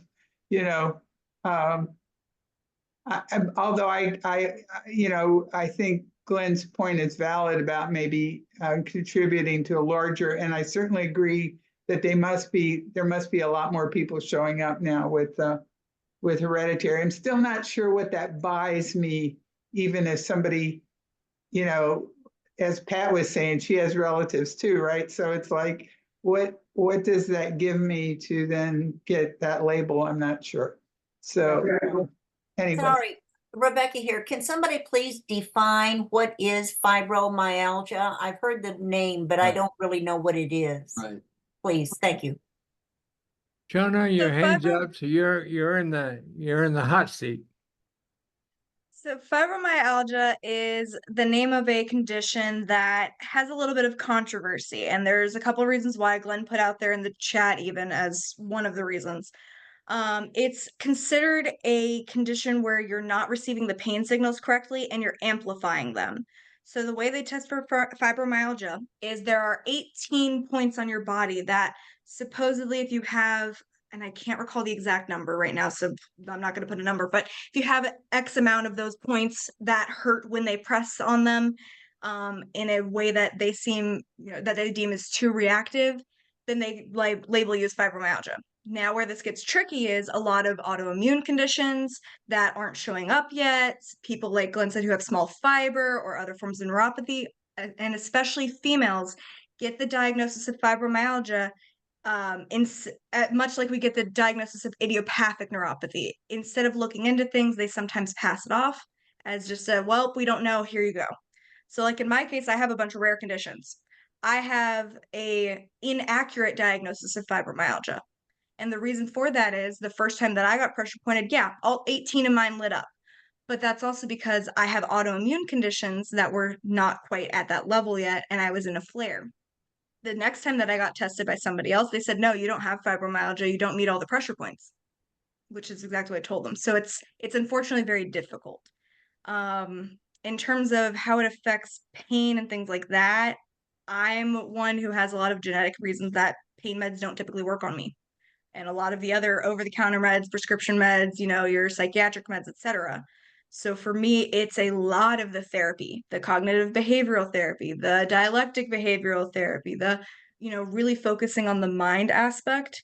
And I'm not saying that's easy because it's not, but that's what's worked for me. The magnesium has helped some, but for me, I'm deficient in potassium more often. So Sharon, for your question about fibromyalgia and magnesium and neuropathy, I typically don't find help from magnesium, but I do from potassium. So it's, every person unfortunately is different. Okay, Shona, thank you. George, your hand is up. Go ahead. Yeah, just to adjust the other ladies, because my wife had fibromyalgia, diagnosed probably some 15 years ago. And then 3 years ago, she was diagnosed with small fiber neuropathy. So I don't know if there's a correlation there or not, but my question is, now my wife's legs, lower legs and feet and hands are severely red, but also in her lower legs and feet, especially her legs, she has severe flaking of her skin. Has anyone experienced that or know of anything that can help with that? Did you say flaking of skin? Yeah, her skin is flaking, kind of like almost like it does with sunburn. She also has she's extremely sensitive to differences in temperature. I'm cold sensitive. Yeah. George, has your wife been checked for autonomic involvement or any erythromyalgia, anything like that? Yeah, we're currently going through a whole regimen with rheumatology. Yeah, he just took last month he took like 5 vials of blood. So we're going through all of that testing right now, and so far everything's negative. So we're also going through, we went to a vein specialist to see if there's an issue with her vascular surgeon. And he thinks it's something to do with neuropathy. So Is it only, and it's only in her legs that she's getting the flaky skin? It's not anywhere else? well, it started down lower at her feet and her lower legs, and now you can see more and more flakiness. It's actually up on her thighs as well now, but it's the worst in her feet and her legs, lower legs. Yeah, it's really odd. Her rheumatologist has been around for a long time, and he worked at Johns Hopkins for some time. He's one of the best in the area, they say, and he says he's never seen anything like it. So it's. Yeah. Shauna mentioned urethromyalgia, I think, I can't pronounce it. EM. Yeah. We have somebody in our group who has that. The symptoms are really identical, George. It might be worth checking out. What was the name of that again? Erythromyalgia. I actually threw in into the chat a link to the Washington University neuromuscular site material on it. Okay. George, you should probably click on that link right now if you want to pursue it, in case you can't save the chat. It will come up on your computer and you can go back to it later. Just come back to the Zoom meeting then. Yeah, I'm cutting and pasting all of Good. all the chats. I'm cheating. Okay, Glenn, would a small vein vasculitis be possible either in this case? Yeah, there's a number of things that might be possible, even something like a reflex sympathetic dystrophy variant as well. There's an awful lot of things that meet at the interface of small blood vessels and small nerves. And I mean, even diabetic neuropathy has a major vascular component, but there are all these like bizarre little related conditions that can result in there being circulatory compromise, nerve compromise, and can certainly result in like weird skin conditions. Okay, we're about 5 minutes to closing remarks. Does anyone else, excuse me, have a question they would like answered?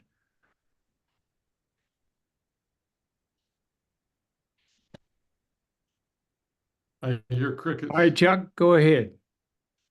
I had some weird blood test results that have been ongoing for about 5 years.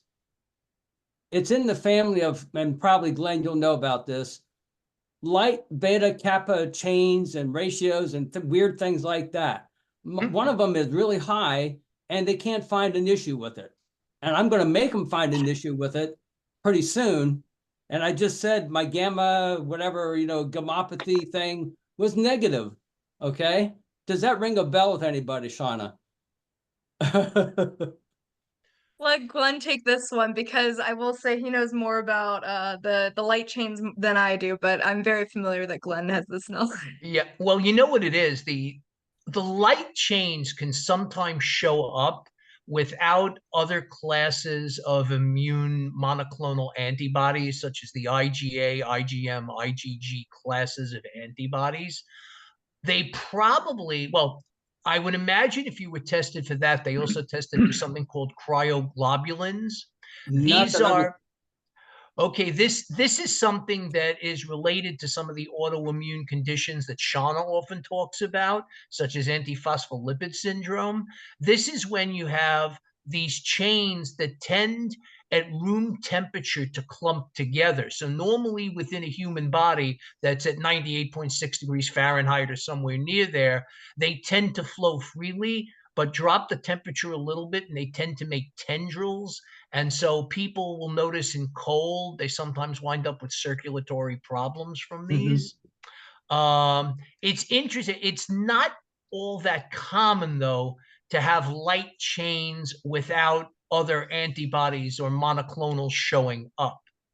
I'll put into the chat some of the information about this, again, from Washington University, so you can see like the different variations. But I guess right now, if it's otherwise not causing you symptoms and they haven't found any other nasty blood surprises there, just monitor it. well, how about the, oh, I don't know. My kappa light chains were high, but the GM and A, what you just said, were negative, were low, where they were normal. But I have fatigue issues and of course neuropathy. And I'm thinking all this is related to that, but we can't prove it. Yeah. You see, for people who don't know, monoclonal gammopathies, or what are known as M proteins, are definitely a cause of neuropathy. Typically, M proteins are found in other blood conditions, particularly with some blood cancers, but about 2/3 of the time, they're not found with any associated cancer. And then it's termed an MGUS, a monoclonal gammopathy of uncertain significance. But however, it tends to be very much a cause of neuropathy, which is why it sometimes comes into, the people that we deal with. It's tricky, like I said, beyond say testing for cryoglobulins and some of the other antibodies to peripheral nerve that are associated. It's tricky to say exactly what's going on there. Right. It's definitely not a usual situation. 5 years ago, they did an abdominal CT scan for the doctor suspected cancers. We found nothing. Nothing was there.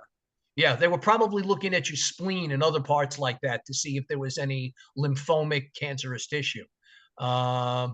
I mean, in the end, because I've certainly experienced this with people I know, you may just be out of the usual range in terms of, because everybody has at least a little bit of these particular types of chains. You just may be producing them with no other effects.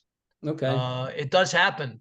My wife actually is one of these people, not with that, but my wife scared the crap out of people all throughout Sloan Kettering because she turns out to have a hereditary condition that's very rare where she produces liver alpha fetal protein. Oh my God. Usually if you produce a lot of that, it means you've got liver cancer or you've got gonadal cancer, because it also gets produced in ovarian tumors.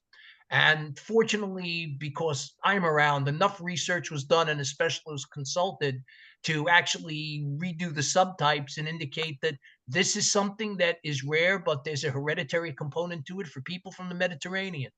All right, Glenn and Chuck, we're gonna have to stop. I know, but, yeah, because we'll get it. we- But I mean, we can- sometimes it happens that way. You're just producing outside the average norms. Okay, That's me then. we can carry on this conversation in overtime, but I'm sorry, I'm gonna, thank you, Glenn, thank you, Chuck. But I also, before we go to overtime, I want to thank everybody for their participation in being here. We're a support group, and I hope the new people find out, some good news or whatever, something to take away from it. And I'll always leave with before I turn it over to Pat, my three things are: motion is lotion, rest is rust, and if you start exercise, go slow and go low. And if you can't stand up and you in your chair, sit and be fit. Okay, Pat, you're up. It's ironic that Bill said that because my Apple Watch just told me time to stand. So I got up for a second, not quite enough time, but anyway, thank you, Judd, for pulling up the wrap-up slide.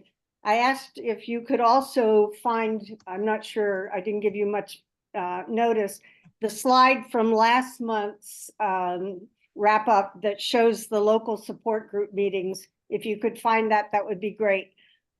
If not, we can post it on the website.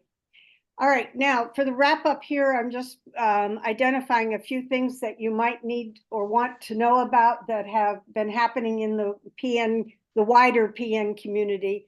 There are two Foundation for Peripheral Neuropathy. Whoops. Sorry. You're I was covering on this. the graphic. Sorry. Okay, there we go. There are two FPN webinars that might be of interest to you. One is not written there because it's past, but you can find the recording on the Foundation for Peripheral Neuropathy.org website and as well on our website, PNSnetwork.org. It was called Preventing PN, and I thought I would mention it because of Chuck asking about sharing with his adult children. Is there a way to actually sort of prevent it from happening? And they also addressed preventing progression during this webinar that was presented by Dr. Shanna Patterson at Mount Sinai. So that was this past week. And as I said, both of these can be found on Foundation for Peripheral Neuropathy.org. And you must spell it out because if you do FPN, you're taken to a totally different site. So Foundation for Peripheral Neuropathy.org. Alternative therapies that enhance balance. I'm very excited about this one. March 20th, 1:30 Eastern time. And I made a note of, I think it was Sharon, I'm not sure who said it, about listing other time zones. We always put Eastern because it's the Virginia DC group and figure you can figure it out, but maybe we'll help you out by putting the three time zones on. Anyway, alternative therapies that enhance balance on March 20th at 1:30 Eastern time. You can register on the FPN website. Also, there are two that we alluded to earlier, recorded Western Neuropathy Association webinars that can be found on WNA's YouTube channel. One was the Nevro Hex spinal cord stimulator presentation, and the other is called Acupuncture and Botanical Medicine, something I'm also going to look at. I didn't realize that there is a new one coming up. Shanna, would you mention the one on Thursday that you said has been added? It has been added. So on Thursday, March 28th, I'm going to be hosting a webinar through WNA about neuropathy and mental health from a patient's perspective on ways to just take care of your mental health just while dealing with all the challenges that are associated with neuropathy. And remind everyone how you can register or how you can get the link or what you need to do. So to get the link, you can go to our website, which is pnhelp.org. And you'll see a support groups tab or a view calendar button. Either of those are great ways to get to our calendar. It's listed there and you can register through that event. I will also post a direct link here in the chat to that specific webinar. Great. And the date again, please? March 28th, 1 p.m. Pacific, 3 Central, 4 Eastern. I don't think we have anyone Mountain, but 2 Mountain. Excellent. Thank you.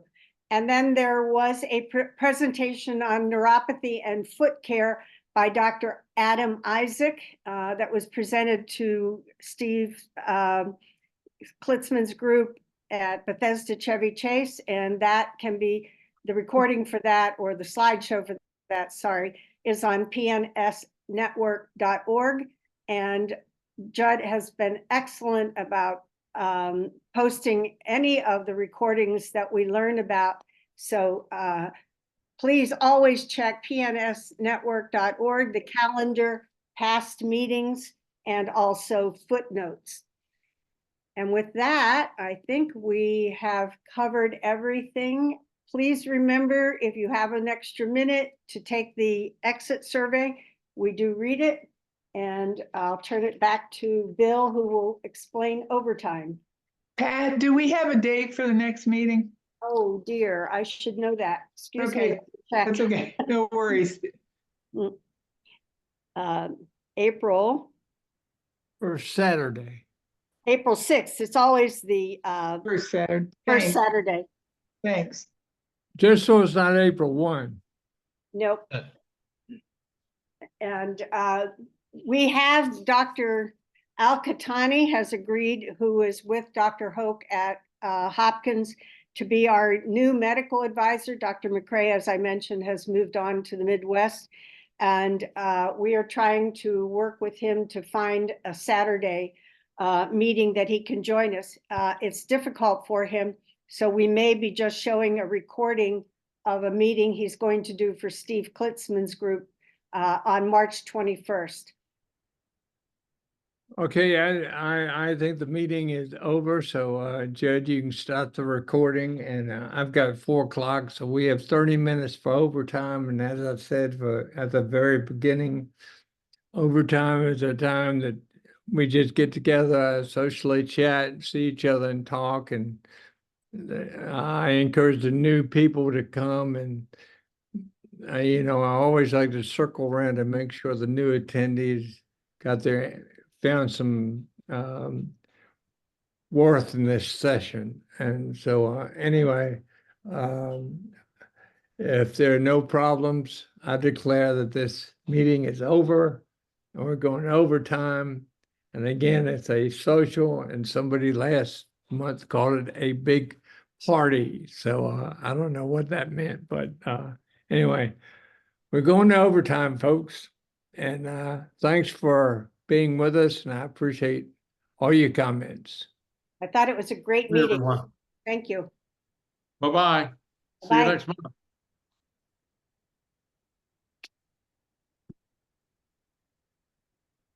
Okay. Is this strictly social? No, Yeah, who's bringing the drinks? I've got them right here if you come to Richmond. Well, it's interesting to see who is not just in the Virginia, DC area, who have continued to stay on.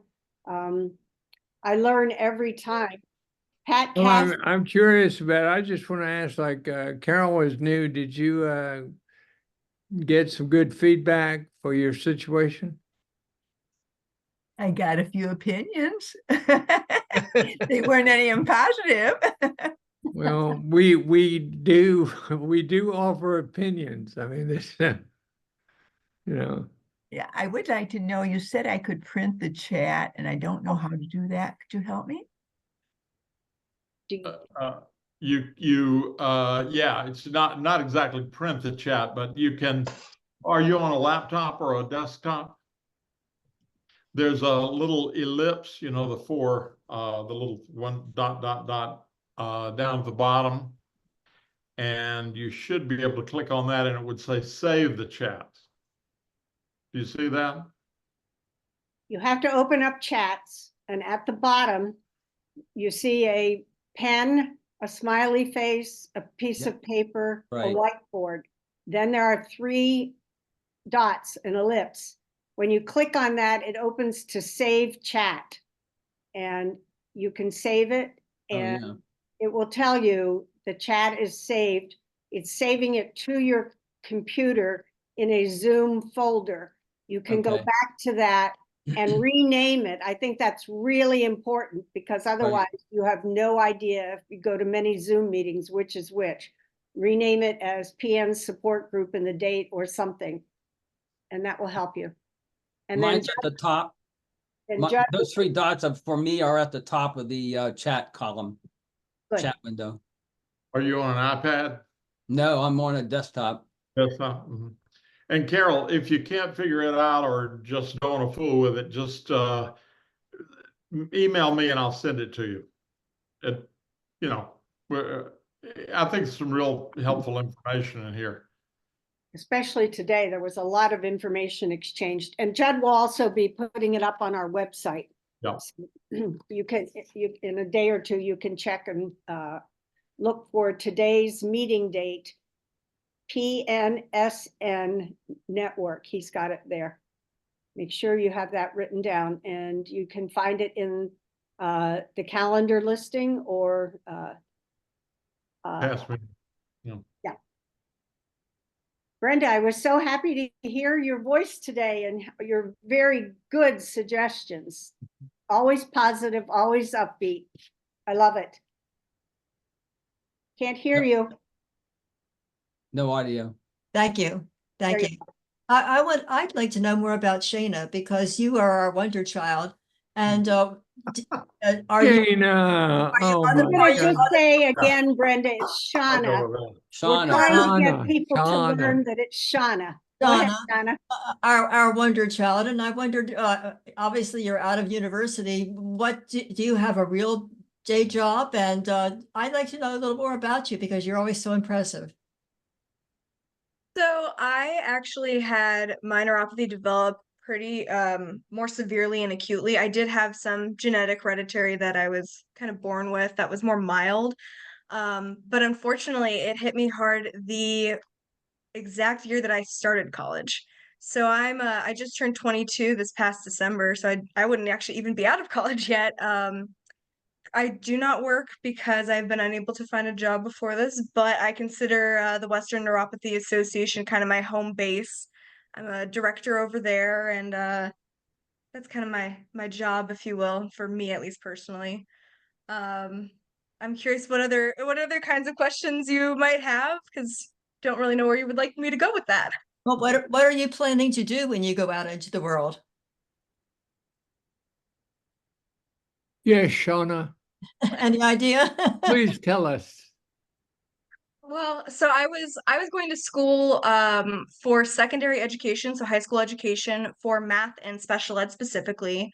At that time I had a pretty nice scholarship and set up with all of that. Like I said, unfortunately I got pretty sick. I have a interesting presentation of lupus as well as Ehlers-Danlos syndrome, which is both are connective tissue disorders, as well as an autoimmune blood condition known as antiphospholipid syndrome. Because of this, I have quite a number of interesting complications. The most recent being, I ended up giving myself essentially whiplash from a nerve spasm and had to go make sure I didn't mess up my bones or anything. And it turns out that not only did I not mess up any bones, I am now growing extra bone between C5 and C6. So it's kind of one of those things where unfortunately there's not really any jobs that meet the limitations I have from the complications that I've got. So for now, it's just continuing to do what I can for similar people, help out where I can, and hopefully get some treatments for myself so then I can go into the workforce. Until then, we'll see what life brings me, one day at a time. You would obviously make a wonderful tutor for any age. And tutoring nowadays can often be done by computer. I'm sure we all know tons of young people in our neighborhood and our families that they don't leave home. They work right from their computer. So it is a different world today. But you're always very impressive, and I always enjoy your joyful spirit and your information. So thank you. I've got to train you, Shauna, for SAT, ACT stuff, so you can do that. Now, notice she's shaking her head. I did it once before. Actually, I did a few different. No, never again. No.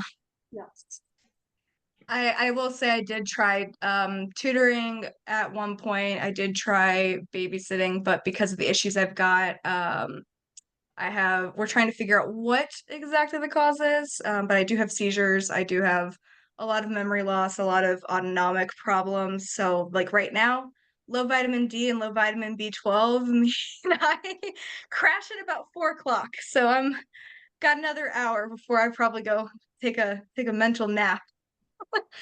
But it's maybe in a few months if we get some treatment. Maybe Glenn, you can persuade me.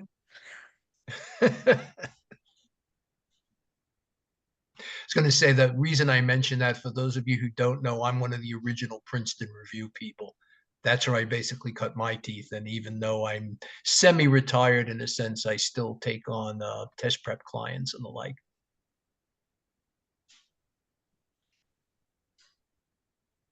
Cynthia, you joined us a little late. Do you have anything to add today? Welcome. There we go. Okay, there we go. Yes, actually, for those of you who don't know me, I'm from Connecticut. And I've been trying to start a neuropathy support group. And the good news is that that will happen. I have a location. I have some dates. Wow, I'm so and I pleased. have a flyer that I've almost done making. Excellent. So it will be in person. It will be at the Universalist Church of West Hartford. For those of you who aren't familiar with Connecticut, Hartford is the capital, and West Hartford, as it sounds, is the west part of, it's on the west side of the city. All are welcome, of course. But as I said, this will be an in-person, pretty small group, but that's where we begin. So we're excited. That's Excited. wonderful. I'm so pleased that you were able to find a place that could host you, and hopefully Yes. some support for you as the leader, which is always important. So do you know, what is the date? Let me see. It's at the end of April. I can bring it up right now. I think it's like the 28th. It'll be a Sunday. Okay. 28th. At what From time? 7 to 8. 7 to 8. Yeah. And is the church advertising it for you, or is it? Yes, they will. Yeah. We are starting with advertising to the church members, but I'm also putting together a separate flyer to distribute to. I have a pain doctor who actually is in the West Hartford area. I have a couple of other places in mind. We have some libraries and community centers and, places where people congregate that I expect to distribute the flyer to as well. We put in an ad at the local patch. Patch goes. Yes. And we got some response from that, and then I forgot to continue doing it. So there's a thought you might do for your local patch. It's free. That's a great idea, Pat. Yeah.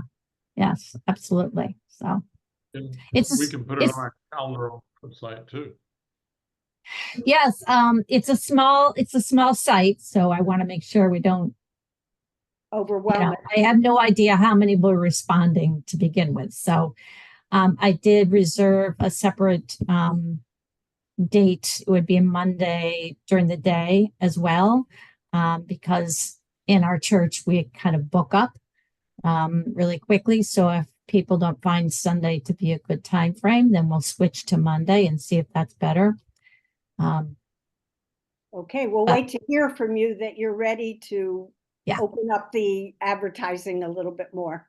So yes, that would be good. Cynthia, I hope you still join our group too. Don't forget about us. I get all kinds of ideas from you, Bill. So believe me, I will keep tuning in. Great. Excellent. No question. Good. So. That's good news. Well, I'm glad that you gave us an update. That's wonderful news. Yes, it took a while. It took quite a while to get things moving, but I feel like it's moving in a positive direction. So here we go. Good. And Brenda, I wanted to let you know that during the break, I checked the library. There are 30 holds on Honest Aging. So I'm 31 now on the list. It's well worth it. Also, the Mayo Clinic, I forget the title, but they have a brand new book out on aging.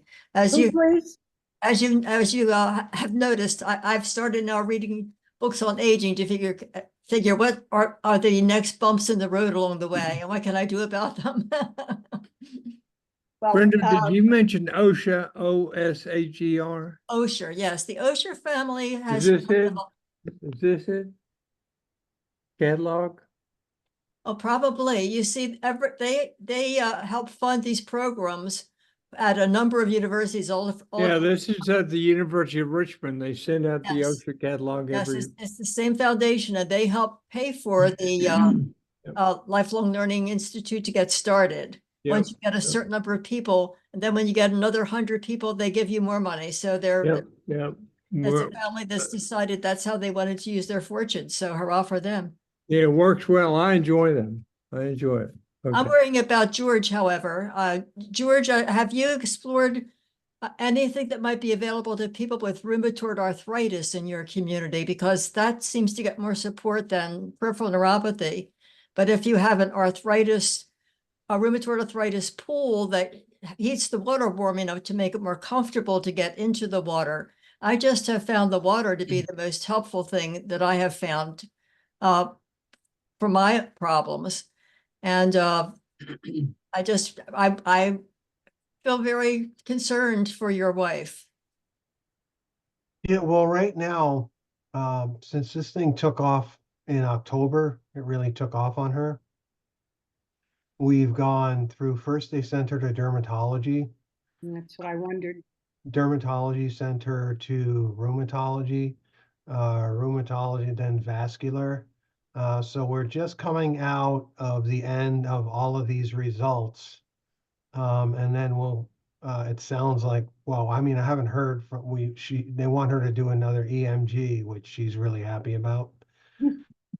So once we get the results of all of that, it's so far it sounds like they think it's just an extension of her neuropathy. But yeah, I mean, she